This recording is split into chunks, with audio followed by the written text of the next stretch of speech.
আমরা এমন একটা জাতি, যে জাতির কোনো তুলনাই নেই, কি কিছু বুঝছেন তো।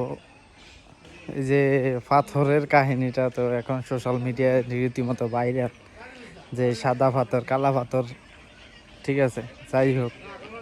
তো এগুলা নিয়ে যে আমরা বাঙালিরা এতটা যে নিচু জাত, যা প্রমাণ করি যে এমন একটা সৌন্দর্য, পাথরগুলো এমন একটা সৌন্দর্য আপনার ওখানে দেখা গেছে, বা সমুদ্রের পাড়ে, বা ইন্ডিয়ার বর্ডারের কাছে, ঠিক আছে, বাংলাদেশের বর্ডারের কাছে।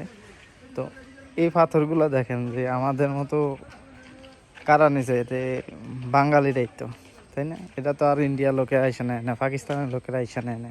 তা আমরা কিছুতে কিছু হইলেই কার দোষ দিই? সরকারের দোষ। কার দোষ দিই? আওয়ামী লীগের। কার দোষ দিই? বিএনপির। এরকম করছে। তো সবাই কি বিএনপি করে? সবাই আওয়ামী লীগ করে? সবাই সরকারের লোক? না, এখানে সাধারণ জনগণও আছে। তো জনগণের সামান্য পাথরটা যদি তাদের চোখে না শোয়, বা এটি লোভ না সামলাই থাকে, তার ভাই কে উন্নতি করবে এই দেশ?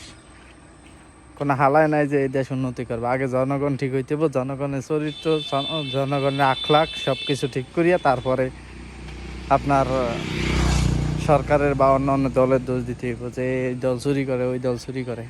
আগে জনগণ ঠিক হোক, তো দেখবা যে দেশ অনেক উন্নত হইব।